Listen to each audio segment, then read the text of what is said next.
So welcome everyone. I'm here to talk today briefly about my new article called The Role of Scent in Psychotherapy, Rationale and Case Study. I'm Dr. Perkis, and this is just a short little about 6-page article that I wrote really just for the general public and also for psychotherapists, especially those who don't already use aromatherapy or know how to use it, just to help kind of situate some of the ways we can use scent.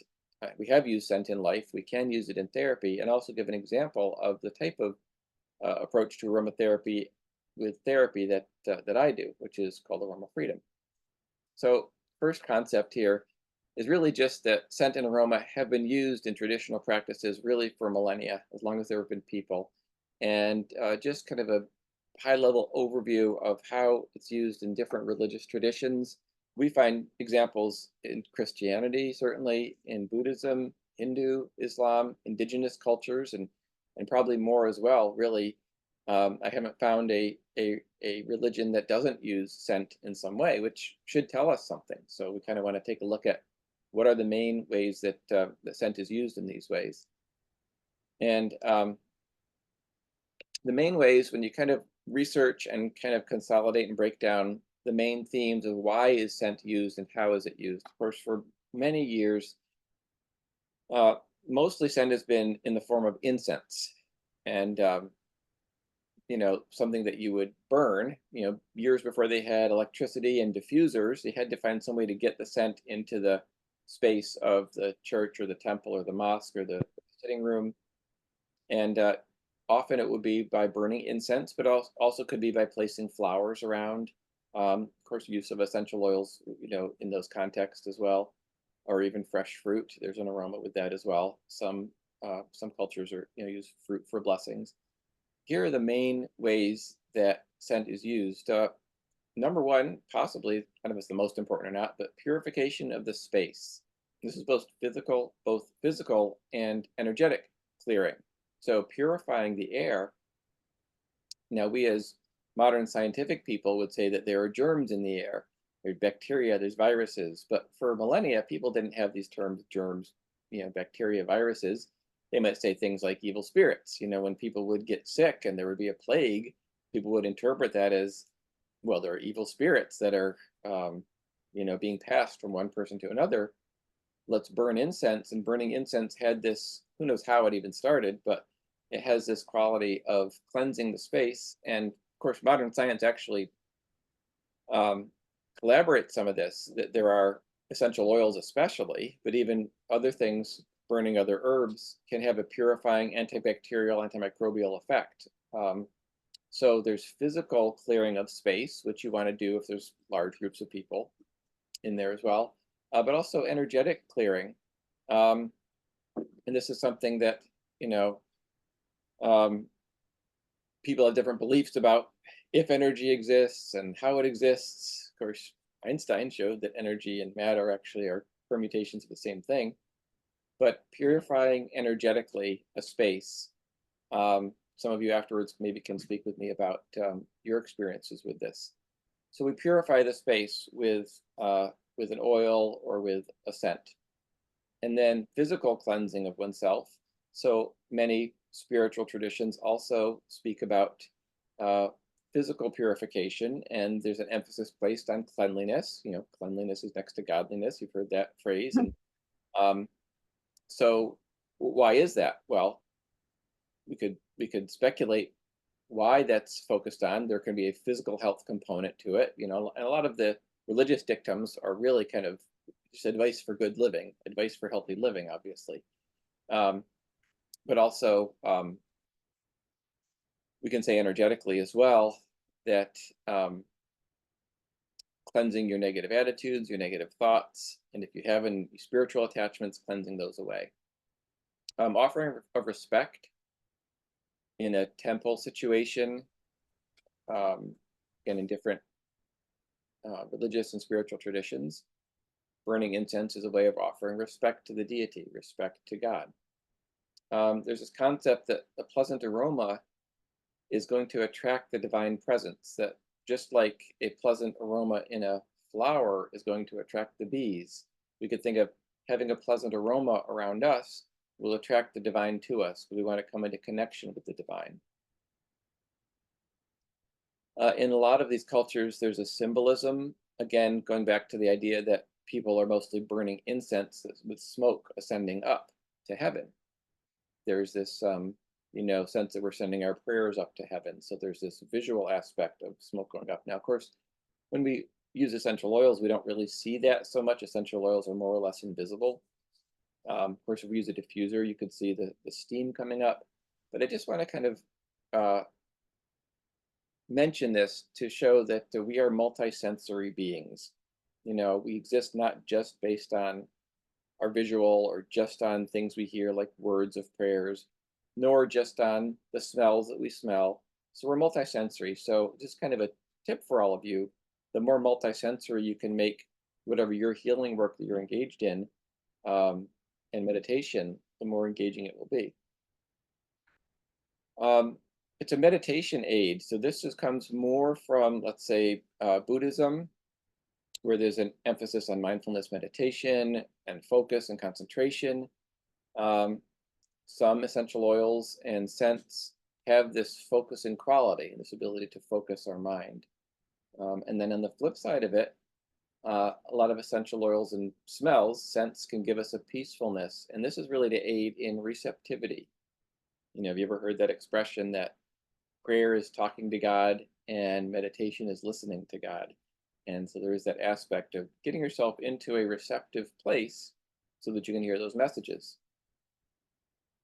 And then there's another thread through all this, emphasized in some cultures more than others. Maybe we'll see it more in the indigenous cultures, the healing properties of the herbs or the oils.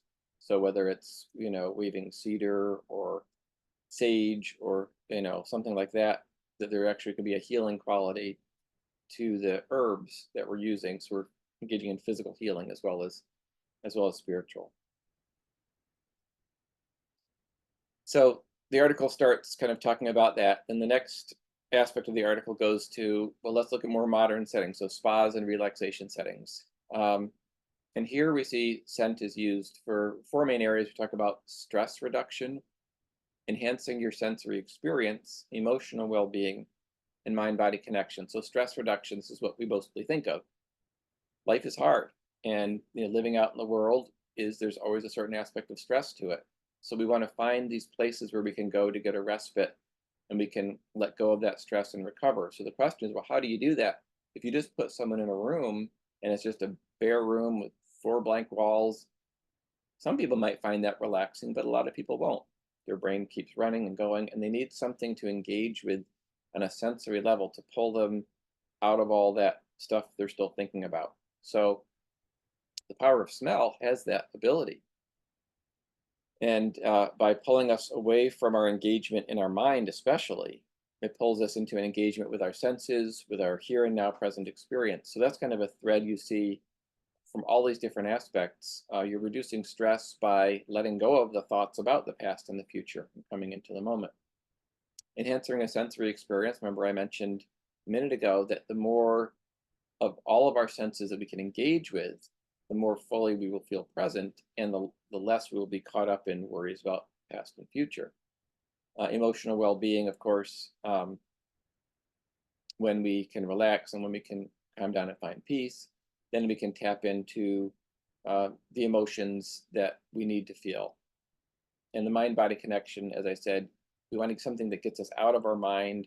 Like Fritz Perls, the developer of Gestalt therapy, he said we need to lose our minds and come to our senses. And there's, something, he said that kind of tongue in cheek, but there's something to that.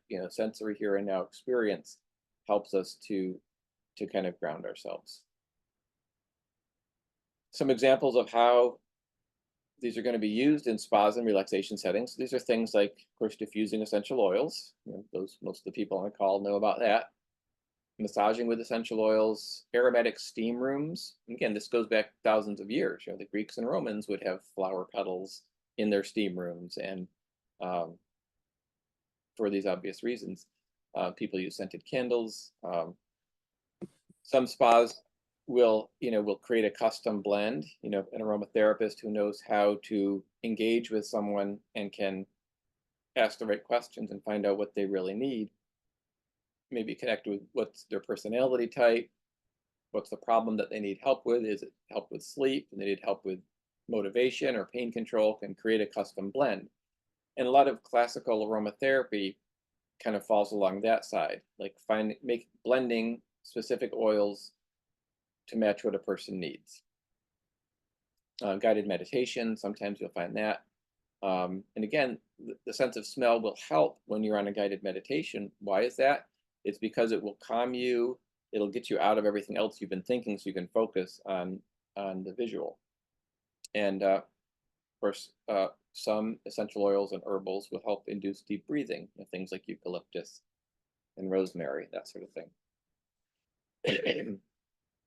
How is it used, or could it be used in psychotherapy? Well, the first thing I'll say is it's not used that much in psychotherapy that I'm aware of. There are scattering of reports here and there.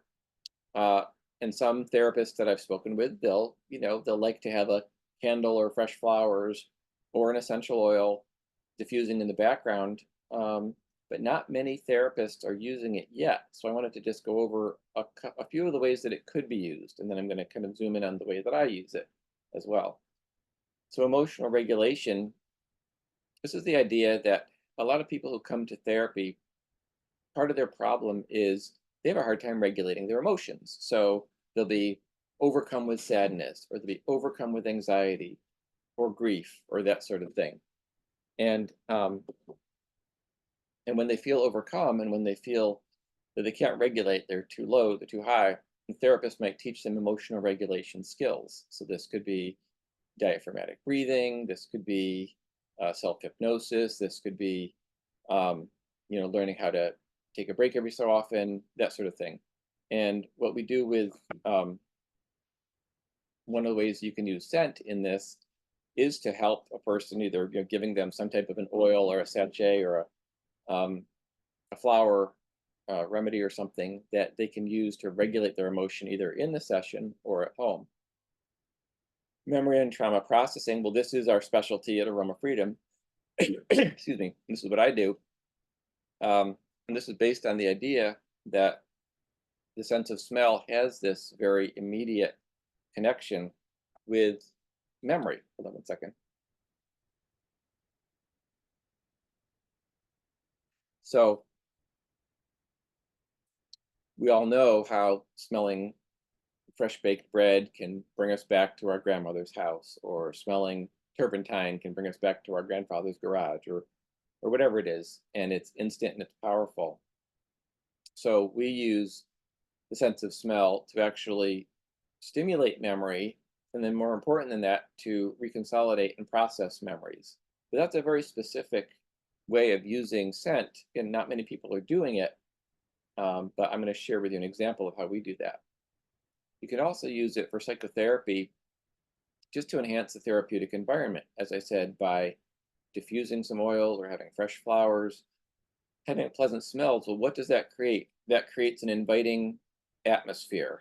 And when you have an inviting atmosphere that you're doing therapy in, of course, that's going to induce trust. It's going to induce comfort and safety, so that a person feels safe to share what's going on, feels safe to be honest, feels safe to to show up and do the work that therapy requires.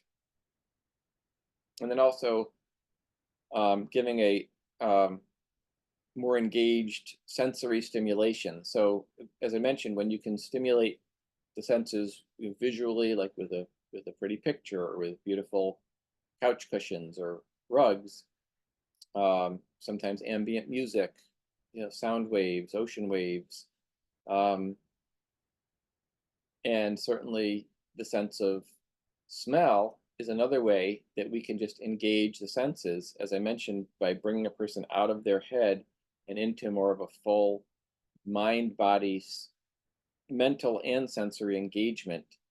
That's real, full, true presence. And that's, in a way, what the purpose of psychotherapy is. When you can get a person in to be truly present to their life, then the problems kind of give way to solutions, I'll say it that way. So those are just some examples of ways that scent could be used. So I talk about that in the article. Then I mentioned the Aroma Freedom technique, which is the technique I created back in 2016. And just briefly, so I'm not going into a whole training on what this is, or even what all the steps are, but we're setting goals, we're setting intentions, we're identifying negative beliefs and memories, and then we're inhaling essential oils, specific essential oils, and this has this effect of restructuring our thoughts and feelings about those memories. It's called memory reconsolidation. And by when our thoughts are restructured, sometimes emotions they surface and they're released. Sometimes there's tears, sometimes there's not. Different bodily movements there can be. But the point is really to reconsolidate these memories so that you can learn the lesson, no longer feel an emotional entanglement with the past. And then finally, we do this integration. It kind of occurs spontaneously as the memories reconsolidate. We might use in therapy, um, we might spend a little time integrating, reflecting on what happened and how does this affect your life, and so on. And in the article, I do give a brief example. I call her Rose, just kind of the word that came. I know that rose is a flower, but it also can be a person. And I tell a story of Rose. She's an aspiring author. She wants to be an author, but she finds that she has her book written, but she can't seem to get it to the publisher. She can't let it kind of be released to the world, which a lot of authors have that problem. And so we do a Realm of Freedom, and we go into some memories that just spontaneously emerged as the process guides it. And there are three main memories that emerge. The first one was really about a more recent abusive relationship she was in, and she realized that she had kind of been beaten down emotionally, and it had really messed with her confidence. So she didn't have the confidence to go out there and do something in the world. So we cleared that memory, smelling the oils and the way that I teach, and that kind of dissolves. And then we go and we check again, and now we go back to a memory of when she was a child, and um, her parents would fight about the father's drinking a lot, and she just remembers herself just kind of being still and silent in the corner, waiting for it to stop. She wasn't being physically abused, but it just kind of froze her. And so we identified this kind of freezing, which a lot of people, when you find some procrastination, often it's because they're stuck in a kind of a freeze response. And then the third, we go back again, and then we stumble into a memory that she hadn't thought of in many, many years. And when she was in fourth grade, they all had to write a poem, and so she was called on to read her poem to the class, and she just remembers, this little girl reading the poem, but she just remembers these kids in the back just kind of making fun of her and snickering and thinking it was stupid, and she just remembers the pain and feeling isolated and different and weird. And so we go back and we again breathing the oils, we kind of clear that out, and then something really cool happens after that. She as she's breathing the oils into that memory, kind of those kids kind of disappear, and then the whole memory transforms, and now she pictures herself as an adult speaking to a room full of women reading her book, and they're all feeling inspired, like they can go on to live great lives as well. So once that memory dissolves, she's able to spontaneously kind of see this image of her future. She no longer is blocking it. And then we spend some time integrating that. And then after that, she was able to send it off to the publisher. And so then in therapy, we just, as the months go on, I really worked with her at this point, not with unblocking her, but now helping her integrate her new role as an author. And well, what does that mean? And what is she going to talk about? And how is she going to make a living doing it? And this sort of thing. So that's an example of the specific form of aromatherapy and psychology called the Aroma Freedom Technique. And there's an example, I tell a story of how we can do that. So just to kind of wrap everything up in the last part of the article, the conclusion, scent has been used throughout human history for what? Spiritual connection, this present moment awareness, reducing stress. Often it's to honor the divine and also to induce focus, both concentration focus and receptivity. So that's for thousands of years we've been doing that. It's also been used in spas, relaxation settings for things like stress reduction, enhanced sensory experience, emotional well-being, and creating a mind-body connection. In psychotherapy, we talked about how it can be used to help clients emotionally regulate the memory trauma processing that we do with Aroma Freedom, having an enhanced therapeutic environment, and also more sensory stimulation and engagement. And then I just reviewing We talked about aroma freedom. It's really a specific use of scent in the therapy and emotional wellness context. It helps with emotional and memory processing. It's very gentle, but very profound. A person can use it on themselves or in a therapy or coaching context. And I encourage both. I encourage people to use it personally as well as um, with a practitioner, because there are some things you can guide yourself through, and there's some things you really need to help being guided through. And we go into the neuroscientific and psychological basis of this. It's beyond what we talk about in the article, really, but this is something you can get more information from my books, which you can get at aromafreedom.com. And that's where we have our certification training program and the other entry-level trainings as well. So I wanted to give you that little overview just so you can kind of see what's in the article. And it's just an overview of how scent has been used, how we're using it in a specific way. It kind of just gives us a context. So any other questions, feel free to reach out to me.